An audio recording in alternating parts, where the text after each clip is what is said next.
الحمد للہ رب العالمین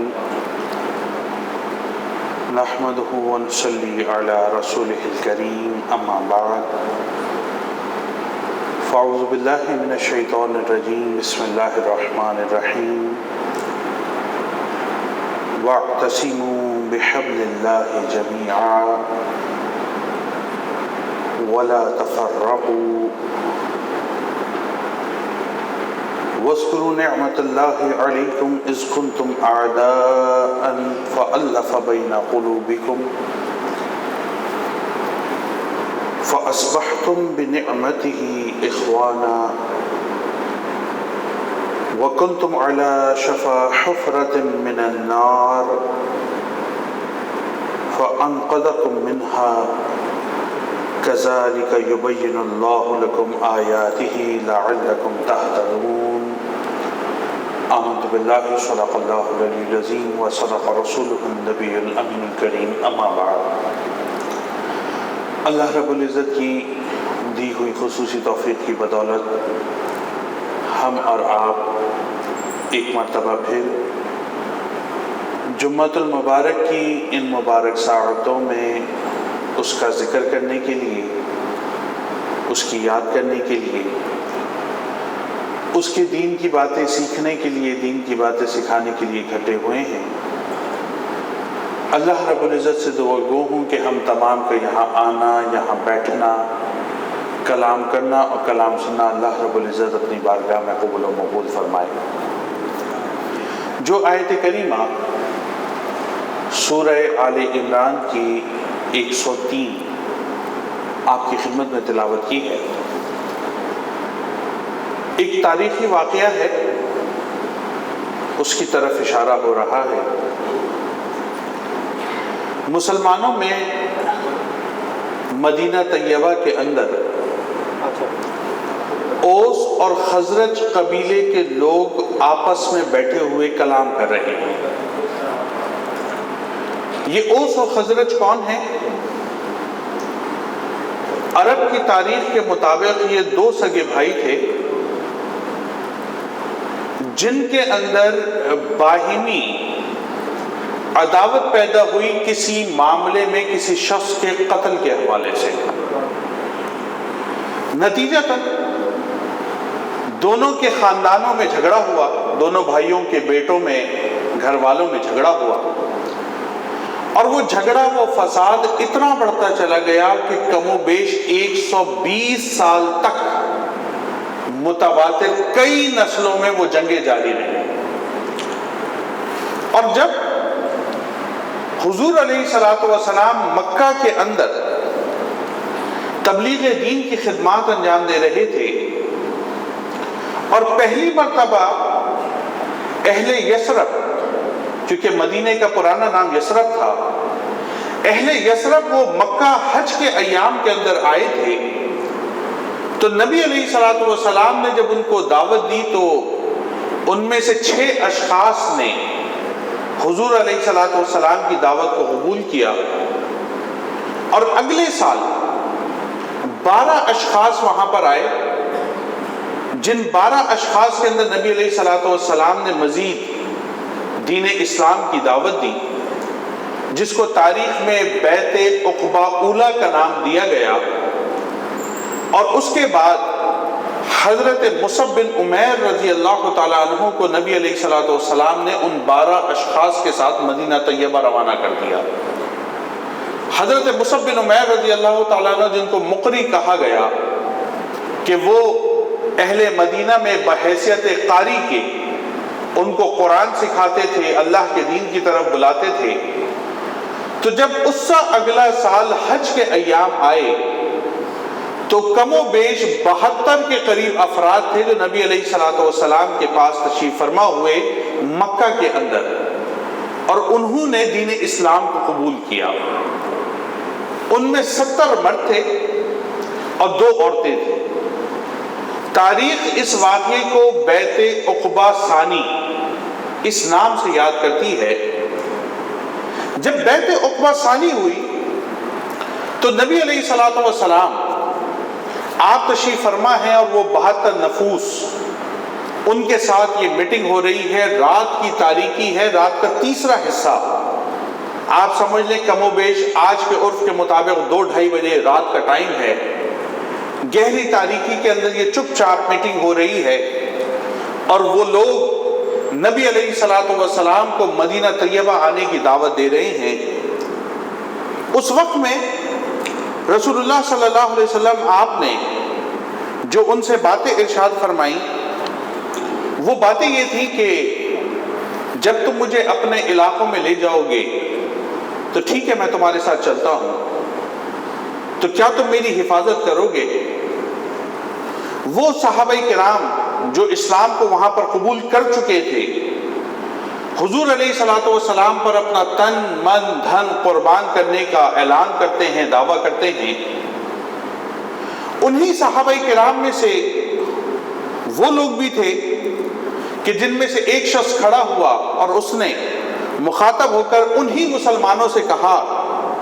کہ دیکھو، ہم رسول اللہ صلی اللہ علیہ وسلم کی وجہ سے آج سارے معاہدے توڑ رہے ہیں، ہمارے جن قوموں سے، جن لوگوں سے جو بھی معاہدہ تھا، ہم اس معاہدے کو توڑ رہے ہیں، لیکن اے خدا کے رسول، ہم آپ سے یہ سوال کرتے ہیں کہ جب اللہ رب العزت آپ کو غلبہ عطا فرمائے گا تو کیا آپ اپنی اس قوم مکہ میں واپس لوٹ آئیں گے اور ہمیں چھوڑ دیں گے؟ تو نبی علیہ الصلوۃ والسلام آپ نے تبسم فرمایا، مسکرائے اور فرمایا ہرگز نہیں، تمہارا خون میرا خون، تم مجھ سے ہو اور میں تم سے ہوں، جس سے تم جنگ کرو گے میں اس سے جنگ کروں گا، جس سے تم صلح کرو گے میں اس سے صلح کروں گا۔ نبی علیہ الصلوۃ والسلام نے جب یہ بات بیان فرمائی تو وہاں کے جو لوگ تھے انہوں نے کہا اے خدا کے رسول، ہم اموال کی تباہی اور اشراف کے قتل ہونے پر بھی آپ سے معاہدہ کرتے ہیں، یعنی اگر ہمارے اشراف کو قتل کر دیا گیا اور ہمارے سارے مال لوٹ لیے گئے، ہم اس کے باوجود آپ کے ہاتھ پر اسلام کو قبول کرتے ہیں اور آپ کے دست و بازو بن کے دین کی تبلیغ کا کام کریں گے۔ اب اس کیفیت کے اندر نبی علیہ الصلوۃ والسلام آپ نے ان سے ارشاد فرمایا کہ اپنے میں سے 12 اشخاص بحیثیت نقیب کے مجھے دو، تاکہ وہ جا کر میری طرف سے مدینہ طیبہ کے اندر تبلیغ کا کام کریں۔ تو جو 12 اشخاص نبی علیہ السلام کو دیے گئے، ان میں سے 9 خزرجی تھے اور 3 اوسی تھے۔ اب اوس و خزرج جو 2 بھائیوں سے ہم نے بات کو شروع کیا، وہ قتل و غارت گری جو 120 سال تک چلی آ رہی تھی، آج پہلی مرتبہ اوس و خزرج کے یہ قبیلے ساتھ بیٹھے تھے اور اسلام کے نام کے اوپر انہوں نے رسول اللہ صلی اللہ علیہ وسلم کے ہاتھ پر بیعت کی تھی، اور آج انہوں نے اپنے آپ کو ایک دوسرے کا بھائی 120 سال کے بعد گردانا تھا۔ اور نبی علیہ الصلوۃ والسلام سے جب یہ ساری باتیں ہو گئیں تو انہوں نے پھر یہ سوال پوچھا تھا کہ اے خدا کے رسول، آپ ہمیں بتائیے، اگر ہم یہ سب کچھ آپ کے ساتھ کریں تو ہمیں بدلے میں کیا ملے گا؟ تو خدا کے محبوب علیہ الصلوۃ والسلام آپ نے ارشاد فرمایا اللہ تمہیں بدلے میں جنت عطا فرمائے گا۔ اب قرآن اس پورے واقعے کو بیان کرتے ہوئے اس آیت کریمہ کے اندر اس احوال کو بیان کرتا ہے، اور پھر وہ واقعہ جو بالکل ہم نے گفتگو کی شروع میں آپ کی خدمت میں پیش کیا کہ اس گروہوں کے لوگ بیٹھے ہوئے تھے، ہم اس کی طرف آتے ہیں۔ اب یہ لوگ جب دین اسلام میں داخل ہو گئے، دین اسلام کو قبول کر لیا، دین اسلام کی تبلیغ ہونے لگی، اب اسی طرح سے تبلیغ دین کا کام ہوتا، لوگوں کو دائرہ اسلام میں داخل کیا جاتا، مدینہ طیبہ کی اسٹیٹ اس کا قیام ہوا۔ ایک روز اوسی اور خزرجی دونوں قبائل کے لوگ بیٹھے ہوئے تھے، آپس میں جب باتیں شروع ہوئی تو اوس کے قبیلے کے ایک شخص نے کہا کہ دیکھو، ہمارے قبیلے کے اندر عاصم بن ثابت موجود ہیں، ہمارے قبیلے کے اندر حضرت ابو خزیمہ موجود ہیں جن کی گواہی رسول اللہ نے 2 مسلمانوں کی گواہی کے برابر قرار دی ہے، ہمارے قبیلے کے اندر حضرت حنظلہ موجود ہیں جن کو ملائکہ نے غسل دیا ہے، ہمارے قبیلے کے اندر سعد بن معاذ موجود ہیں جن کی عبادات کے اوپر عرش الہی جھوم اٹھا اور رسول اللہ صلی اللہ علیہ وسلم نے اس کی بشارت دی ہے۔ جب یہ بات دوسرے قبیلے کے لوگوں نے سنی تو انہوں نے جو جواب دیا تو خزرجیوں کا جواب یہ تھا کہ ہمارے پاس 4 ایسے نفوس موجود ہیں جنہوں نے قرآن کی حفاظت کی ہے۔ فرمایا ہمارے پاس ابی بن کعب موجود ہیں، ہمارے پاس معاذ بن جبل موجود ہیں، ہمارے پاس زید بن ثابت موجود ہیں، ہمارے پاس ابو زید موجود ہیں، اور ہمارے پاس سعد بن عبادہ بھی ہیں جن کو رسول اللہ صلی اللہ علیہ وسلم نے انصار کا خطیب قرار دیا ہے۔ اب یہ دونوں گروہ محبت اور پیار سے دین اسلام کی تبلیغ اور دین اسلام کی بڑھوتری اور عبادات کے حوالے سے ایک دوسرے کے اندر باتیں کر رہے تھے کہ وہاں پر سے ایک یہودی کا گزر ہوا، اور مورخین، محدثین اور مفسرین نے لکھا کہ اس یہودی نے جب مسلمانوں کو باہم اتنی محبت اور پیار سے گفتگو کرتے ہوئے دیکھا اور نیکی میں ایک دوسرے پر سبقت لے جانے کی باتیں کرتے ہوئے دیکھا تو اس نے اپنے ایک ساتھی سے کہا کہ جاؤ اور جا کر ان مسلمانوں کے درمیان جنگ بعاث کا ذکر کرنا شروع کر دو۔ یہ وہی جنگ تھی جو 120 سال تک اوس اور خزرج کے درمیان لڑی گئی،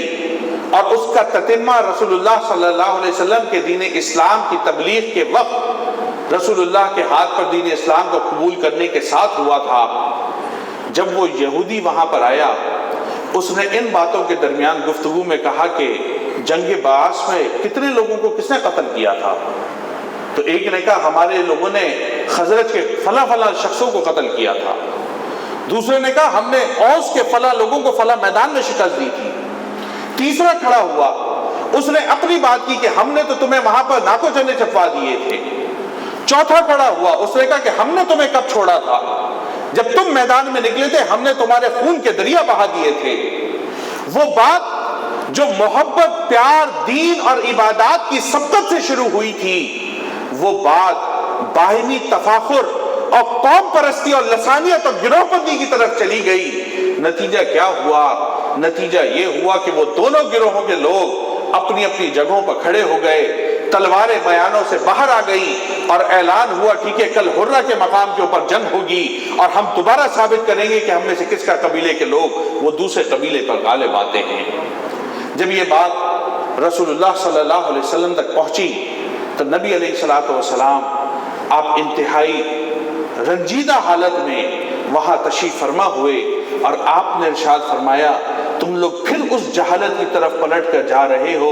جس سے میں محمد رسول اللہ صلی اللہ علیہ وسلم تم کو نکال کر لایا ہوں۔ اس تمام واقعے کو ذہن میں رکھیں، اب قرآن کی اس آیت کو پڑھیں کہ اللہ رب العزت نے اس آیت کا نزول اس کیفیت میں فرمایا، اور نبی علیہ الصلوۃ والسلام کی زبان مبارک سے ان اوس اور خزرج کے قبیلوں کو مخاطبت کرتے ہوئے ارشاد فرمایا کہ وَاعْتَصِمُوا بِحَبْلِ اللَّهِ جَمِيعًا وَلَا تَفَرَّقُوا، کہ اللہ کی رسی کو مضبوطی سے تھامو،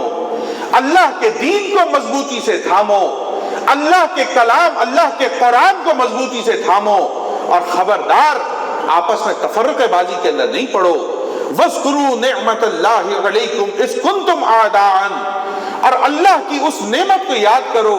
جب تم لوگ آپس میں دشمن بنے ہوئے تھے، فَأَلَّفَ بَيْنَ قُلُوبِكُمْ فَأَصْبَحْتُمْ بِنِعْمَتِهِ إِخْوَانًا، اور اللہ نے کیا کیا؟ تم پر اپنی نعمت کا نزول کیا اور تمہارے دلوں میں ایک دوسرے کے لیے محبت اور مودت کو پیدا فرما دیا اور تمہیں آپس میں بھائی بھائی بنا دیا۔ وَكُنْتُمْ عَلَى شَفَا حُفْرَةٍ مِّنَ النَّارِ، تم تو جہنم کے گڑھے کے کنارے کے اوپر جا کر کھڑے ہو گئے تھے۔ فَأَنْقَذَكُم مِّنْهَا، اللہ نے تمہیں وہاں سے بچایا ہے۔ كَذَلِكَ يُبَيِّنُ اللَّهُ لَكُمْ آيَاتِهِ لَعَلَّكُمْ تَهْتَدُونَ، اللہ یہ باتیں تم پر کھول کر اس لیے بیان کرتا ہے تاکہ تم ہدایت پا جاؤ اور تم کو یہ عقل و شعور آ جائے کہ تم کیا خطائیں کر رہے ہو۔ جب رسول اللہ صلی اللہ علیہ وسلم آپ نے قرآن حکیم کی ان آیت کی تلاوت فرمائی تو اوس و خزرج کے وہ سارے کے سارے لوگ جو جذب کی کیفیت کے اندر وہاں موجود تھے آنکھوں سے آنسو گرنے لگے، محبت و پیار سے رسول اللہ صلی اللہ علیہ وسلم کے پاس آ کر بیٹھنے لگے، اور پھر تمام نے رو کر دوبارہ رسول اللہ کے ہاتھ پر بیعت کی، دین اسلام پر تجدید ایمان کیا اور فرمایا خدا کے محبوب آج کے بعد ہم باہمی تفاخر سے گریز کریں گے۔ میرے بھائی، میرے دوست، یہ پورا واقعہ، یہ پورے احوال جو میں نے آپ کی خدمت میں پیش کیے، ان کو بتانے کا مقصد کیا تھا؟ مقصد یہ تھا کہ رسول اللہ صلی اللہ علیہ وسلم نے جس محبت، پیار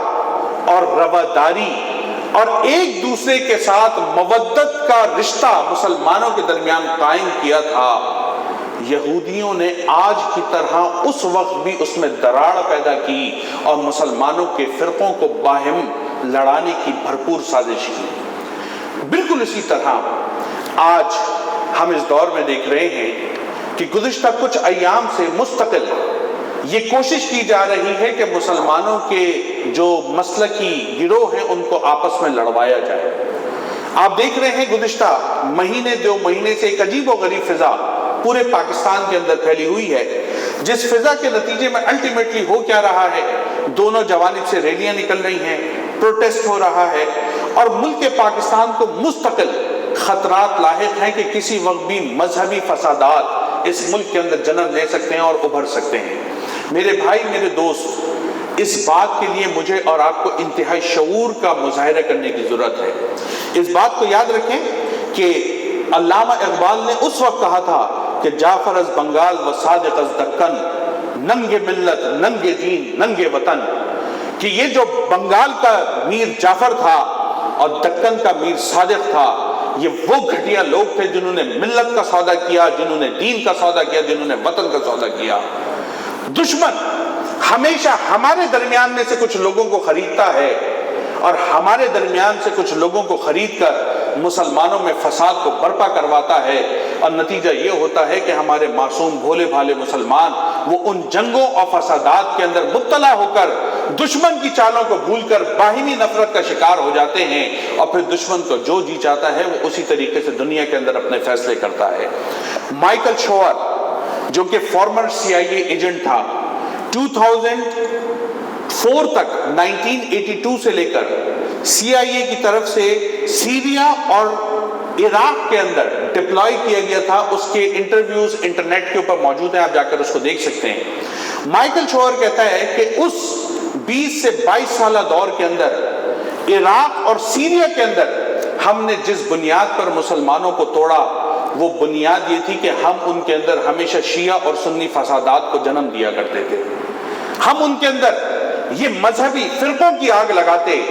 ان کے اندر ان لوگوں کو ایک دوسرے کے خلاف ابھارتے، اور آہستہ آہستہ ان کی حکومتوں کو کمزور کرتے گئے، اور پھر جس کے وقت ہمارے پاس قوت آ گئی اور ہم نے ان کو کمزور کر دیا تو وہاں پر صدام حسین مارا گیا۔ اور آج شام کی حالت یہ ہے کہ آج سے کم و بیش 10 سال پہلے جب یوان ریڈلے پاکستان آئی اور یہاں پر اس نے خطاب کیا تھا تو کلب کے اندر کھڑے ہو کر اس عورت نے کہا تھا، یوان ریڈلے یہ وہ عورت ہے جس نے افغانستان میں دین اسلام کو قبول کیا تھا،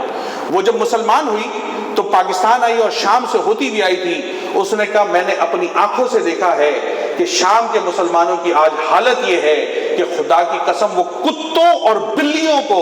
ذبح کر کے کھانا چاہتے ہیں، لیکن آج ان کے ملک میں کتے اور بلیوں کی نسلیں بھی ختم ہوتی جا رہی ہیں۔ یہ 10 سال پہلے کی کیفیت ہے، تو آج شام کی کیفیت کیا ہوگی اور آئندہ آنے والے دنوں میں اللہ رحم کرے اور کیا ہونے والا ہے۔ ضرورت اس امر کی ہے کہ قرآن کی ان آیات سے ہم رہنمائی حاصل کریں، تاریخ کے ان واقعات سے ہم ہدایت کو حاصل کریں، اور جو پیغام ہم کو اللہ کی کتاب دے رہی ہے کہ وَاعْتَصِمُوا بِحَبْلِ اللَّهِ جَمِيعًا، کہ اللہ کی رسی کو مضبوطی سے تھامو، اللہ کے قرآن کو مضبوطی سے تھامو، اللہ کے رسول کے دین کو مضبوطی سے تھامو، خدا کے رسول کی سنت اور خدا کے رسول کے طریقے کو مضبوطی سے تھامو، وَلَا تَفَرَّقُوا، خبردار آپس میں تفرقہ بازی میں نہ پڑنا۔ مجھے اور آپ کو قرآن کی ان آیات سے ہدایت لینے کی ضرورت ہے تاکہ ہم اپنے ملک، اپنی قوم، اپنے لوگ اور اپنے ساتھ بسنے والے دیگر محافظ اور مسلمانوں کی حفاظت بھی کر سکیں، اور اپنی آئندہ آنے والی نسلوں کی حفاظت بھی کر سکیں۔ اللہ رب العزت سے دعا ہے کہ ہمیں دشمن کی چالیں سمجھنے کی توفیق مرحمت فرمائے، اور دشمنوں کی چالیں سمجھ کر اپنا بچاؤ کرنے کی اور اپنے لیے مضبوط دفاع کا قلعہ قائم کرنے کی توفیق مرحمت فرمائے۔ وآخر دعوانا ان الحمد للہ رب العالمین۔